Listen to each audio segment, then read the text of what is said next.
겸손과 기도.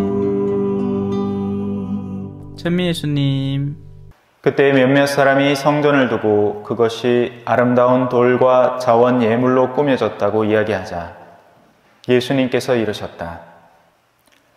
너희가 보고 있는 저것들이 돌 하나도 다른 돌 위에 남아있지 않고 다 허물어질 때가 올 것이다. 그들이 예수님께 물었다. 스승님, 그러면 그런 일이 언제 일어나겠습니까? 또 그 일이 벌어지려고 할 때 어떤 표징이 나타나겠습니까? 예수님께서 이르셨다. 너희는 속는 일이 없도록 조심하여라. 많은 사람이 내 이름으로 와서 내가 그리스도다, 또 때가 가까웠다 하고 말할 것이다. 그들 뒤를 따라가지 마라. 그리고 너희는 전쟁과 반란이 일어났다는 소문을 듣더라도 무서워하지 마라. 그러한 일이 반드시 먼저 벌어지겠지만 그것이 바로 끝은 아니다. 이어서 그들에게 말씀하셨다. 민족과 민족이 맞서 일어나고 나라와 나라가 맞서 일어나며 큰 지진이 발생하고 곳곳에 기근과 전염병이 생길 것이다. 그리고 하늘에서는 무서운 일들과 큰 표징들이 일어날 것이다.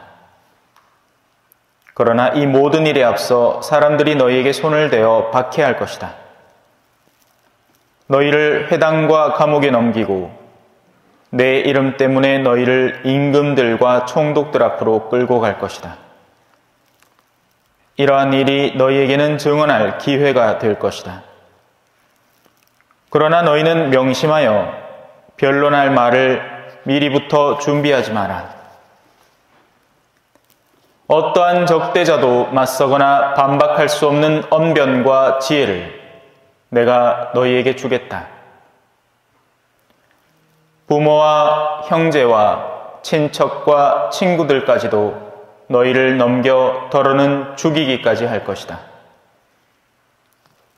그리고 너희는 내 이름 때문에 모든 사람에게 미움을 받을 것이다. 그러나 너희는 머리카락 하나도 잃지 않을 것이다. 너희는 인내로써 생명을 얻어라. 주님의 말씀입니다.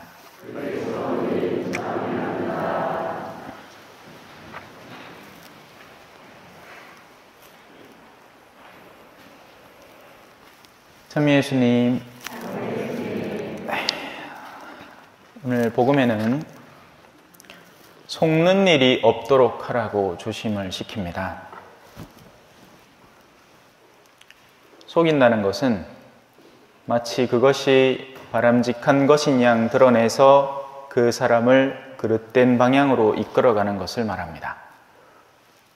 마치 여러분에게 1+1 상품이 이득을 주는 것처럼 판매를 하지만 실제 그런 제품을 사서 집에 갖다 놓으면 창고에 처박아 놓고 쓰지도 않는, 그렇게 해서 기업은 상품을 벌고 여러분은 쓰레기만 하나 얻어가는, 사실 모든 일들 안에 그런 일들이 숨어 있습니다. 좋은 가치인 양 드러내지만 실제로는 그것이 그릇된 가치로 드러나는 경우들이죠. 오늘 독서에는 보라, 화덕처럼 불붙는 날이 온다. 거만한 자들과 악을 저지르는 자들은 모두 건불이 된다고 엄중한 경고의 말을 남겨놓습니다. 하지만 우리는 이런 말들이 크게 와닿지 않습니다. 왜냐하면 우리는 악을 저지르고 있지 않다라고 생각하기 때문입니다. 그럼 그 악은 어떤 것인가? 그 악이 여러분의 무언가를 건드리면 이제 고해소를 찾아오겠죠. 그럼 그 악은 뭘까요? 주일미사 빠지는 거? 그럼 반대로 기도를 열심히 하는 사람은 선을 행하는 사람입니까? 하지만 이런 케이스는 어떨까요? 내 사람들이 나를 좀 알아줬으면 좋겠는데 내가 지금 성당을 댕기면서 왜야만 나를 좀 칭찬해주고 칭송을 해주고 막 응? 그만 보자. 성당서는 묵주를 그래 열심히 하면 아이고 그 사람을 막 우와 하고 치다봐주네. 그러면 내 기도를 열심히 했다고 해야지 하라고 실제로 열심히 합니다.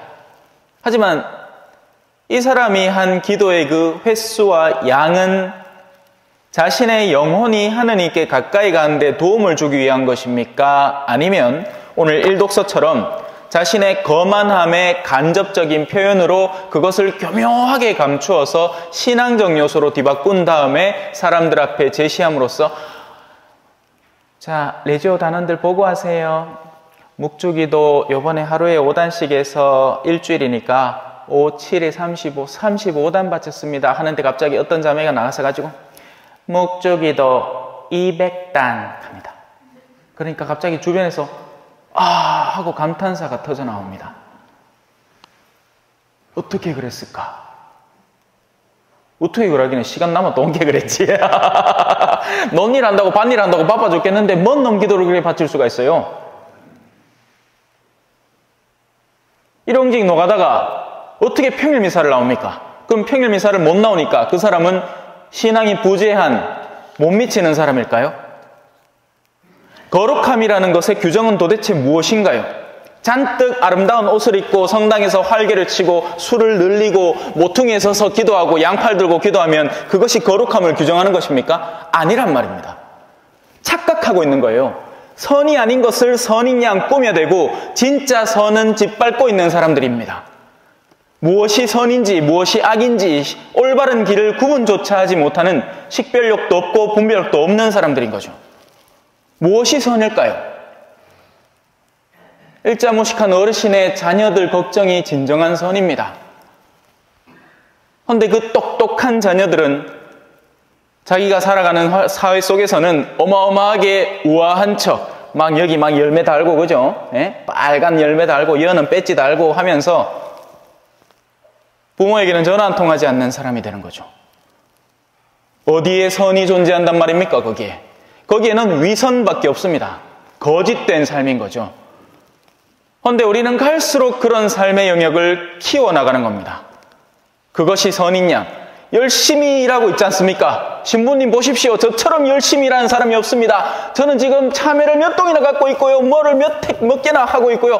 바빠 죽겠습니다. 그 바쁜 가운데 당신의 하느님을 위한 시간 투자는 어디 있습니까? 무엇을 하고 계신가요? 어떻게 영위하고 계십니까? 아이고 바빠서 그럴 시간이 없습니다. 좋습니다. 한 말씀 드리죠. 너희가 보고 있는 저것들이 돌 하나도 다른 돌 위에 남아있지 않고 다 허물어질 것이다. 신부님, 저는 성전을 지은 적이 없는데요. 당신 마음속의 교만의 성전을 말하는 겁니다. 내가 이런 일을 해냈네 라고 사람들 앞에 으스대고 싶어하는 바로 그것이 무너지는 순간 우리의 절망감은 더할 나위 없이 드높을 겁니다. 내가 쌓아놓은 돌이 많으면 많을수록 그것이 산산조각 날 때 무너질 절망감은 비할 데가 없을 겁니다. 원래 그렇잖아요, 그죠? 신부님이 환속하는 거하고 여러분 중에 한 명이 냉담하는 거하고는 차원을 달리하는 겁니다. 우리가 내면에 쌓아놓은 만큼 그것이 망가지고 뭉그러질 때 더한 괴로움을 겪는 겁니다.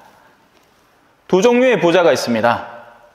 책임감 때문에 내 밑에서 일하는 사람들에게 올바른 먹거리를 주고 그들의 삶을 보장시켜 주려는 그 합당한 노력을 세상에서 영위하기 위해서 어쩔 수 없이 큰 돈을 굴려가면서 직무를 수행하는 부자가 있는가 하면요, 나날이 자기 주머니의 쌈짓돈에 여유분을 더 늘려나가기 위한 탐욕스럽고 이기적인 부자가 있습니다. 그가 걱정하는 것이라고는 자기 가족들 뿐입니다. 왜냐하면 사실 그것도 실질적인 걱정이 아닌 게, 내가 가족들에게 투자를 하면 그 가족들이 나중에 성장해서 나를 돌봐줄 것이라는 계산이 들어가 있기 때문에 그런 겁니다. 그러니 이 사람에게는 어찌 보면 진실한 의미의 헌신과 사랑이라는 것, 오늘 우리가 가난한 이들을 기념하고 있지 않습니까? 그들에 대한 사랑은 존재하지 않습니다. 그는 자기 자신에게 얽어매져 있는 사람입니다. 자기 것뿐이에요. 남들의 것을 돌보아 본 적이 없습니다. 설령 돌볼 일이 생기면 앞서 제가 말씀드린 것처럼 드러내 보이기 위한 것일 뿐, 그 내면에는 진실한 헌신과 희생이라는 것이 존재하지 않습니다. 가끔 가다가 초전에서도 그런 얘기를 들을 때가 있습니다. 사람들은 드러내놓고는 얘기를 하지 않지만 뒤에선 다 얘기를 하죠. 아이고, 신부님, 저분은요, 정말 사람들 힘들 때 아무도 신경 쓰지 않는 그런 상황에서 그 사람들 가서 정말 아무도 하지 않는 일을, 제가 구체적으로 무슨 일이다 하고 얘기만 하면 누군지 바로 나오기 때문에 그렇습니다. 그런 일을 하는 분입니다. 그러면 그것이야말로 진짜 존경의 대상이 되는 겁니다. 그건 주변에서 그렇게 수군대는 이야기가 중요한 게 아니에요. 그 일을 받은 사람, 그 사람이 분명히 증언할 수 있는 일이 되는 겁니다. 그것이 우리가 하늘나라 앞에서, 하느님 앞에서 자랑할 요소가 되는 거죠. 남들이 봐서 그렇게 비춰진 모습이 아니라 진실되이 그렇게 한 일이 존재하기 때문입니다. 그건 아무도 속일 수가 없고 하느님과 나 자신의 양심이 무엇보다도 생생히 증언하는 일이 되는 겁니다. 돌들이 소리치는 거죠.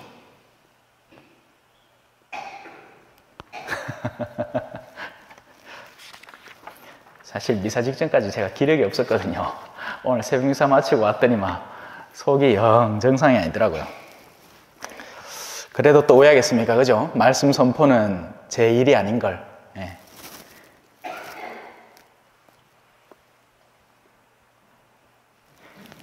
일하기 싫어하는 자는 먹지도 말라. 제가 초전에 와서 진짜 놀란 건 어르신들 중에 일 안 하는 분이 없다는 겁니다. 근데 그 일이 아닌 거예요. 이 성경에서 말하는 일이라는 것은 하느님께서 세상을 이끌어 가려는 방향에 단 한 걸음이라도 더 추가한다면 그것이 일이 되는 겁니다. 그런데 내가 내 일에만 골몰을 해서 내 일생을 정말 미친 듯이 일을 하고 있는데 오히려 그 일로 인해서 나 자신의 영혼이 후퇴하고 있고 내 주변 사람들에게 시끌시끌한 불안감이 자꾸 조성이 된다면 그건 일을 증진시키는 게 아니라 후퇴시키고 있는 겁니다. 그러면 먹지를 말아야 하잖아요. 하지만 하느님은 공평하게도 그렇게 일하는 사람들에게는 먹거리를 주지를 않으십니다. 무엇이 먹거리일까요? 성체가 먹거리이고 말씀이 먹거리입니다. 자신의 일 때문에 바쁘기 때문에 아무리 좋은 말씀 선포의 기회가 있어도 그런 사람들은 바빠서 성당에 스스로 오지를 않습니다. 왜냐하면 성당에 헌신하는 시간은 의미 없는 시간, 생산적이지 못한 시간이라고 규정해버렸기 때문에 그들은 듣지 않으려 하고 그들의 열매를 먹을 것을 자기 스스로 포기해버립니다. 둘째, 성체를 아무리 모셔도 그 성체 안에서 그 어떤 영적 양분을 얻어가지 못합니다. 왜냐하면 성체는 입으로 집어넣어서 씹어 삼키는 게 아니라 믿음으로 받아 모시는 것이기 때문에 그렇습니다. 믿음이 없으면 성체는 그야말로 밀떡 한 조각에 불과한 것입니다. 하지만 믿음이 있는 사람에게 성체는 그 한 주간을 혹은 평생을 살 수 있는 힘을 얻는 양식이 되는 거죠. 옛 우리 선조들이 얼마나 노력했습니까? 그죠? 여기 어르신들만 해도 그렇잖아요. 자주 듣습니다. 아이고 신부님요, 옛날에 이 성당 없을 때 아십니까? 저 성주까지 걸어가고 미사 드리고 계십니다. 그 추운데 앉아가고 오돌오돌 떨매 그 부모님하고 손잡고 왔다 갔다 하면 그래 성당 댕기십니다. 왜요? 그간 밀가루 줘서? 옛날에 밀가루 줬다 카대. 아니죠. 거기에 가면 하느님이라는 분에 대한 은총의 체험을 얻어올 수 있기 때문입니다. 하지만 현대의 신앙 안에서 그런 면모들은 점차 축소되고 있고 사람들은 지극히 명민하고 영리하게 처신하려고 합니다. 시간과 상황과 무엇이 다 조성될 때 성당을 갈까 말까 할 뿐 자신에게 조금이라도 현세적인 수고와 손해가 끼쳐진다면 이들은 당장 가장 첫 던져버림으로 신앙을 선택합니다. 그 증거가 우리의 수많은 자녀들이, 심지어 교리교사까지 했다는 그 자녀들이 지금에 와서 가차없이 바쁘다는 이유로 신앙을 내동댕이 치고 있는 현실에서 우리는 충분히 관찰할 수 있습니다. 왜 그럴까요? 내면에 영적인 가치에 대한 식별력과 분별력과 그것을 사랑하는 마음이 올바로 형성되지 않았기 때문입니다. 제가 신학교를 다닐 때만 해도 6명을 한 방에 몰아다 놓고 추웠기 때문에 물통에다가 뜨신물을 해가 이불 속에 끌어안고 그렇게 자는 시간이 있었습니다. 그럼에도 우리는 성당에 가서 기도하면서 또 예수님을 체험하면서 또 그러면서 서로 티격태격해 가면서도 잘 지냈죠. 오히려 그런 시련의 시간들이 오늘 복음의 마지막처럼 너희는 인내로서 생명을 얻어라는 말처럼 우리에게 더한 생명력을 선물해 준 건지도 모릅니다. 지금은 신앙생활하기 좋은 시대예요. 심지어는 성당 가면 어떤 때는 떡도 주고 빵도 줍니다. 우리 예비자들은 막 먹는다고 바빠 죽습니다. 귤도 먹고, 막 빵도 먹고, 막 떡도 먹고, 막 음료수도 먹고, 막.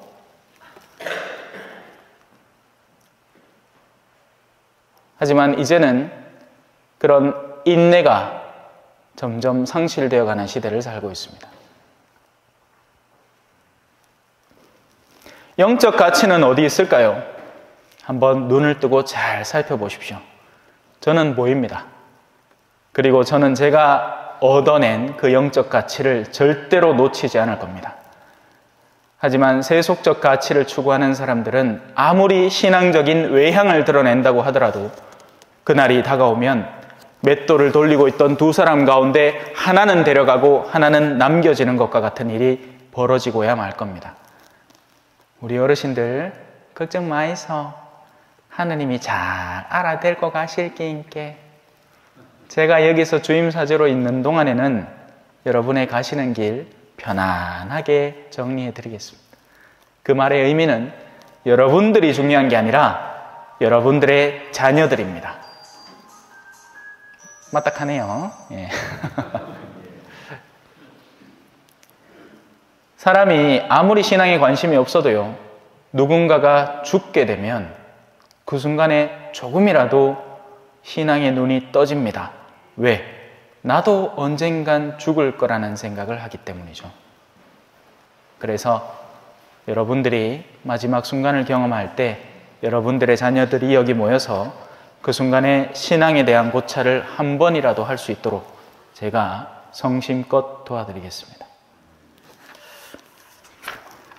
오늘 복음 하나 송입니다. 허리를 펴고 머리를 들어라. 너희의 속량이 가까웠다. 아멘. 찬미 예수님, 겸손과 기도.